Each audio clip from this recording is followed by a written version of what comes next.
Hey, thanks for being with us today. We have a very special guest. It's Bart Ehrman, the James A. Gray Distinguished Professor of Religious Studies at the University of North Carolina at Chapel Hill. Bart, thanks for being with us here today. Bart is going to talk a little bit about the Biblical Studies Academy. We have links in the descriptions below, so don't forget to check that out. But what I want to do for just a minute is talk about the concept of public scholarship. Now, Bart, I have tried to model a lot of what I've done in public scholarship after your career. So first of all, thank you for all that you've done in your distinguished career. But tell our viewers why public scholarship is so important and why it's so important to you. Yeah, well, when I started out in biblical studies, I was in a very technical field, textual criticism, which I was analyzing Greek manuscripts. And I wanted to spend my entire career analyzing Greek manuscripts. It's very technical and kind of detailed, data-driven kind of thing. And I wrote a few books in that area. But I had my editor suggested that I write a New Testament textbook for 19-year-olds. Man, I don't want to do that. but I thought, well, you could write a book like that and without any footnotes. Mm-hmm. That'd be good, right? Sure. Yeah. So I wrote this textbook, and it started making me think about how really important it is to communicate to human beings who are not interested in classifying Greek manuscripts. Right. Because biblical scholars have this range of knowledge. And I just started realizing that, in fact, people really want to know this material. I mean, not just the 19-year-olds, but their parents. And This is where the next book I wrote was written for their parents. Mm-hmm. And I realized that there are a lot of people out there who don't know very much at all about the Bible from a historical point of view, which is what I do. But when I would give talks, they really wanted to hear more, and they're not getting it in whatever venues they're in. Right. And so I started writing trade books for a general audience. Sure. We have this knowledge, and it is crazy for us to keep it to ourselves and just to talk to each other. Right.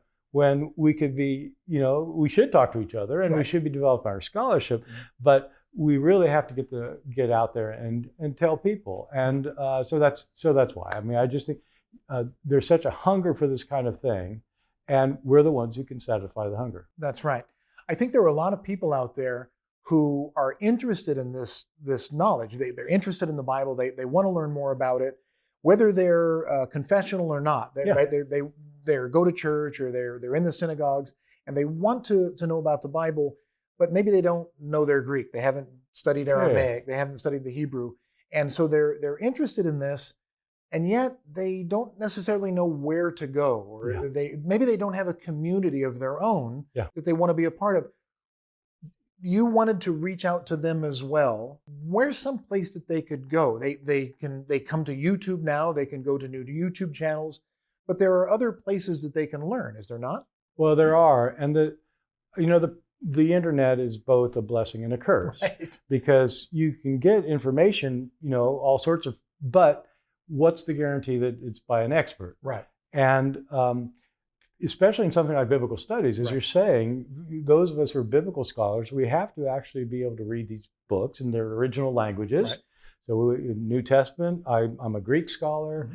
But you also have to understand the context within which things are written. So you have to know about the Roman Empire, you have to know about Greek culture, and you have to know, they're like these things you got to know that takes years and years and years to master.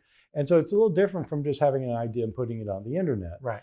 And so my experience has been that when I'd give a talk to a group, and I'd always have somebody come up to me and say, this is really interesting. I love this stuff, but I don't have anybody to talk to about it. Right. My friends aren't interested in this, and so we've actually started this Biblical Studies Academy, which is designed to communicate high-level knowledge at a level that lay people can understand, and to put these people in contact with each other. Really? So it's a community?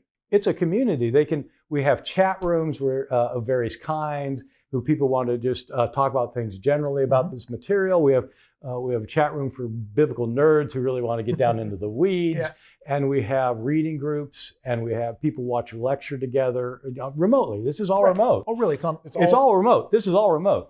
And so it doesn't matter where you live. We have people from around the country and around the world who can talk with each other about these issues. And so the other thing we've done is we do courses.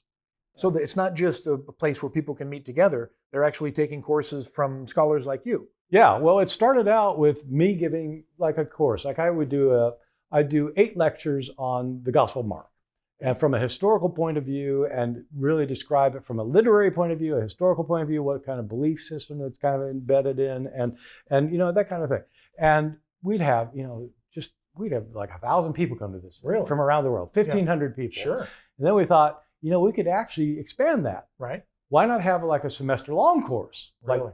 Yeah. So right now we have Mark Goodacre teaching a course. Mark Goodacre is one of the top scholars of the Synoptic Gospels. Yeah, Matthew, we love Mark, and Mark. Luke. Yeah. Oh my God. And he's as good as they get in the world. Right. And he's doing one of these courses, and people, he lectures twice a week, Q&A after each lecture. Really? He assigns reading. People don't have to do, but they can if they want supplementary Sure. reading. He gives quizzes if they want to take the quizzes. Really? And so it is a course. So if people sign up for the Biblical Studies Academy, they can actually take a course from one of the best New Oh, Testament yeah. scholars in the world. We're going to do 3 of these semester-long courses a year Right. to start with. I mean, Right. we'll probably end up doing a lot more than that. Plus, we have these individual courses that I do, like on weekends, and we have separate lectures, and they have these community things with the chat rooms, and it's all part of the deal for this new Biblical Studies Academy. Yeah. Now, this is a very, very expensive course, or how is it? Is it something, this tuition nowadays is like thousands and thousands of dollars. Yeah. So for this, we set it up as on a kind of a what do you call it? A monthly. You pay a month. It's a subscription service. Right. Okay. You pay a monthly fee, and you get everything in it. Everything in it for this monthly fee. And so it is nowhere near what it would cost to take a course with Mark Goodacre at Duke University. Yeah, it's like $60,000 a year. Oh my God, yeah. And so it's not like that. It gives people all of these resources for this, for a monthly fee, and we're just adding content. They have access to all the old content. They do these courses. We're recording them, so they can buy. So they have access to them as recordings for life. So even if they join later, they can still go in and get access to the courses that you've already had. That's right. I mean, I've done courses on Genesis and on the rest of the Pentateuch and on Matthew and on Mark and Acts and Mark's doing the Synoptic, and we're having an introduction to the New Testament by my colleague Hugo Mendez next semester. He co-wrote the 8th edition of my textbook on the New Testament. Really? And he's a really, really good teacher. I like Hugo. I've seen Hugo on History Channel and many of these shows I see him commenting all the time. Yeah.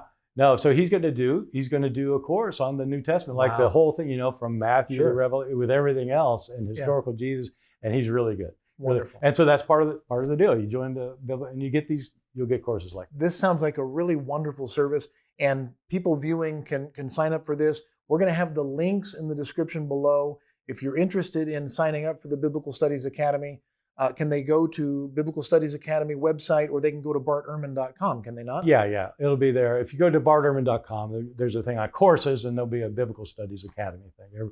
But I guess you'll be putting a link in there. They just get on the link, and it's a really nice thing. And we're just, the people who are on this are just so grateful, mainly because they have this opportunity to learn, but also to communicate with each other. And they can meet other people who are interested in similar subjects, and they can learn from some of the greatest scholars in the world. Yeah, we're only getting really good scholars to do this stuff. I mean, we get, who are also really good communicators, who know how to talk to lay people about these complicated things in terms they can understand.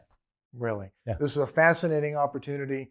I encourage everyone to sign up for the Biblical Studies Academy. Bart Ehrman, thank you so much for taking the time. It's good to chat with you. Well, my pleasure. And thanks for being here. Well, thank you. Everybody, please go sign up for Biblical Studies Academy. And for all of us here at Bible and Archaeology, thanks for being here.